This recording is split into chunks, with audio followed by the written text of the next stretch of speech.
Hello! I actually wasn't expecting to make this video. This is episode 3, uh, MisTake 3, I guess, in the ongoing Neil Young Spotify controversy. I was not expecting the story to catch legs, and it has caught legs. Hat tip to Jimmy Dore, whose video I'm going to link in the description box of this video. And he kind of explained something that I'm going to briefly touch on later on in this video. But I want to start out with the kind of breaking news that Graham Nash has decided to jump on the bandwagon and support Neil Young.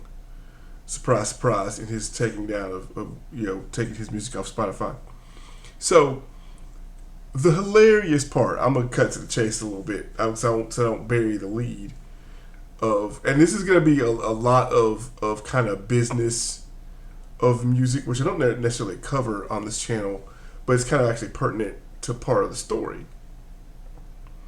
So Neil Young, upset about Joe Rogan, who has interviews on his podcast. And the interesting thing about the Joe Rogan thing is that he's Joe Rogan. It is what it is. I don't get into a lot of politics on this channel. There are people doing that whole thing better than me. Mr. Dore is one of them. That's why I'm linking the video. He covers the politics side of the story. The music side of the story and the business part of the story is something that Jimmy turned me on to, which is Neil Young actually only owns half of his catalog. He sold half of his catalog for something like $90 million several years back to... it started out, he sold it to a firm that was partly owned by Nile Rodgers. And then that firm, which was known as Hipgnosis, Hipgnosis, and I'm going to link this one of the articles I found on this story in the description box as well. And Hipgnosis actually partnered with Blackstone, and they launched a $1 billion partnership to invest in songs, recorded music, music IP, and royalties. Now, the reason that's important is, other than the fact that Mr. Young only owns half his catalog, it's also important in something as part of a trend that's going on in music today. It's kind of on the one hand, it's a disturbing trend because it's parallel to another trend that's happening. So the first disturbing trend that's happening that I'm going to detail first, and actually pull the tugboat around to get back to Neil Young, is that in most genres of music, it's getting harder and harder to find new musicians, like up-and-coming artists. Now, this hasn't necessarily detrimentally affected country music, because they, long time ago, like mid-'80s, figured out a way to keep like a pipeline of younger artists coming in. People are still cutting their teeth in country bars, and that's probably going to take an uptick after the worldwide situation is over. But Nashville's always still been kind of booming, so there's that. There are a lot of legacy younger people coming in. They're the kids of successful country artists, so that's been fine. So they've been fine. Rock artists are in trouble, and alternative artists are in trouble because there's less open mic nights to go cut your teeth in. There's less dive bars to go play for drinks or $25 a night or whatever. It's hard to go out and schedule like a dive bar tour if you're just like, I'll give you an example, and this is kind of a legendary example. REM, when they started out, used to do this tour of the Southeast. They'd start at the 40 Watt Club, which is their legendary home, and they would just play all these bars around college campuses in the area. They hit the Supper Club. They would hit a couple places in Atlanta. They'd hit a couple like small bars outside of Auburn and Montgomery. Like they hit a couple bars in Columbus. They do this tour and they come back home, play the 40 Watt Club, go back to class. And they did this legendarily for years. until they got signed. And there's a bunch of stuff that goes to REM's thing, but that doesn't necessarily happen now. I can't tell you of a there's not an up and coming young artist because partly because of the pandemic that's cutting their teeth that way. Hip hop is having a uniquely a very unique issue. So it isn't just that the legends of hip hop are dying after middle age. Like DMX just died at 59. Hank from Sugar Hill Gang, which is I'm working on. They're going to be the first artist in the Golden Age hip hop series, which I'm putting together. And he died. Actually, I think he was in his early 70s when he died. Sugar Hill Gang's been around longer than people think. But you've got, as the elder statesmen of hip hop are either doing movies or they got series being done about them, like the Wu-Tang Clan series on Hulu, which you should watch. There isn't like a new, and past the 05, 06, like the early 2000s rappers, Jay-Z, guys like that, Meek Mill, like they're like all those guys are around. But like younger guys trying to get in the game, and girls trying to get in the game, that's over. Like yeah, you can be on SoundCloud, and being a SoundCloud rapper is almost kind of cliche. But there are as many rappers getting killed daily in America as is anybody else. I think in the last since 2020, I think there have been something like 30, at least 30 up and coming rappers just blasted. This doesn't even cover people like Triple H Tentacion, who've gotten killed, or Juice World, who died under mysterious circumstances. I can't remember if he committed suicide, if he something else happened to him. There aren't a lot of and this is not to say that there are no up and coming artists. They're happening, but it's not happening at the rate in any genre like it used to be 10 years ago or 20 years ago even. Like the amount of new artists being discovered, regardless of platform, wherever you find them, and then getting those artists developed to become chart-topping hit makers, that's dwindling. And that's kind of slowing music down in a way. So that's on one parallel track. You've got, actually there's going to be 3 tracks. You have a second parallel track where and this gets back to the Neil Young controversy, where older artists are selling their catalogs to large firms, so those firms can license them and put them in everything. If you're already annoyed by the Ozempic commercial, that's why. Tina Turner, I think, sold her rights to her estate before she stepped out of the public eye, which is the way I'm going to term that situation. She sold her rights to BMG, I think, for like $1 billion or something. Like, now she has a catalog. She has like a real, it's not that Neil Young doesn't, but most of his hits, most of the stuff that he's known and relevant for, his best work really was done with Crosby, Stills, Nash and Young.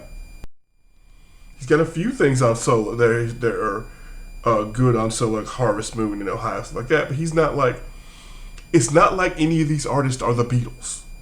Let's just put it like that. But what's happening is that because these large companies are buying these huge catalogs for exorbitant sums of money, which these older artists are just going to ride off into the sunset with, and they're going to license them to you, the older consumer. That follows a trend that there's a Deezer study, which I'm going to link here, or at least I'm linking an article on it, that figured out that people stop finding older music when they're about 33. So your people get kind of confined to an era. So like the stuff you liked in college, or the stuff that you kind of grew up on before you got to college, like all that's your era, and that's what you're going to get marketed. So expect to hear like more grunge stuff in the future if that ever gets licensed and sold, because a bunch of that's going to be in litigation. it will be a while before we hear any Prince music because most of his stuff is in litigation. Like his entire vault, because he didn't have a will, is stuck in litigation. Just as an example. So you've got those two parallel trends happening, and like I said, you got a bunch of people trying to sign on to this whole thing. Well, on the flip side of all that, you have Taylor Swift, who acts as kind of genius, who pulled the jack move on record labels by recording her old masters and taking that power back. And then right after that happened, they reworked everybody in her label's deal that says you can't come back and do what she did.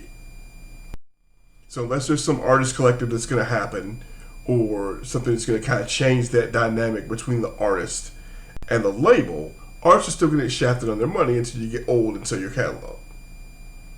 So the consumer's getting kind of jacked up, the artist is getting kind of jacked up, and then you get the rest of the story.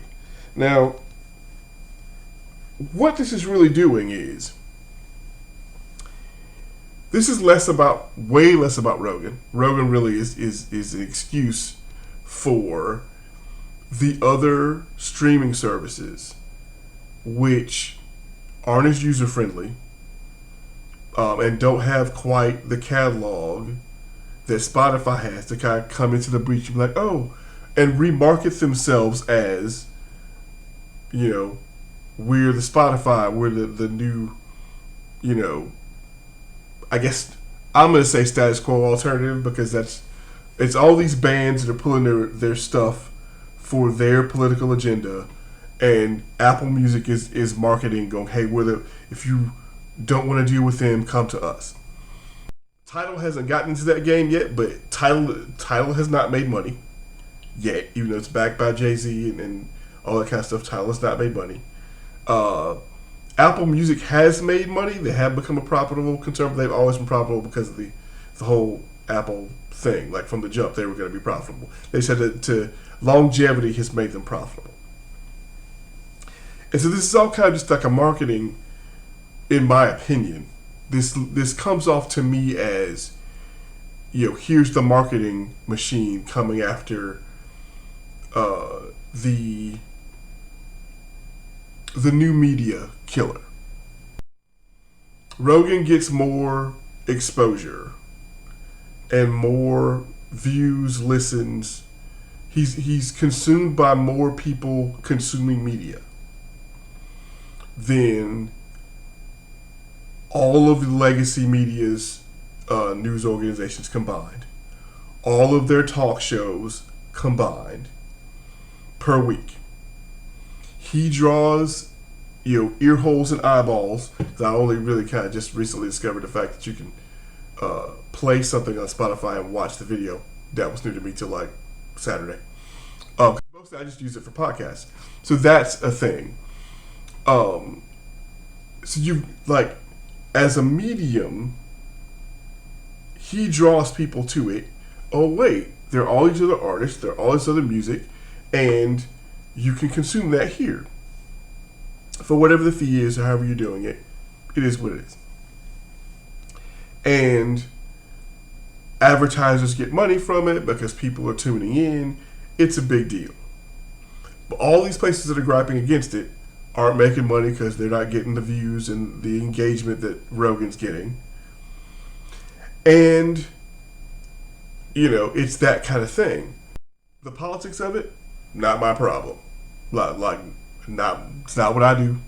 You talk to Tim Pool or Jimmy Dore or 30 other people about the politics of it. I'm interested in what happens with the music of it, because if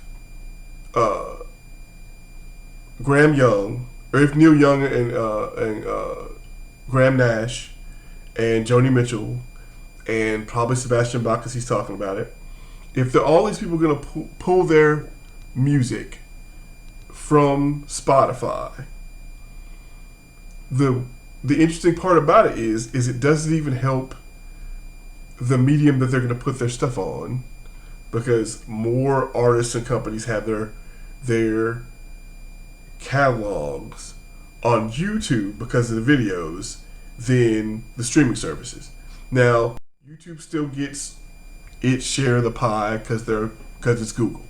So they're not hurting necessarily overall as a platform, because companies have already invested in them and advertising's already there and they're good. So they're not in danger of, there's not necessarily going to be, unless we start using more alternative tech and advertisers follow content creators, there's not going to be like a YouTube killer anytime soon as far as the way that medium works and what it's moving into doing would be like kind of television network, which is what they really want to do anyway. So, all that is to say that what's going on with Neil Young and the Joe Rogan controversy is really highlighting some major problems happening with the industry of music, and which will eventually end up affecting the consumers of music, which is us. So it's a story I'm going to keep following because I think it's interesting. I'm going to link the article about the Deezer study and the Jimmy Dore video so you can get more information on who actually owns Neil Young's portfolio. Blackstone is a name you've heard of, and Blackstone does a lot of things. So, until next time, peace and Afro Grease.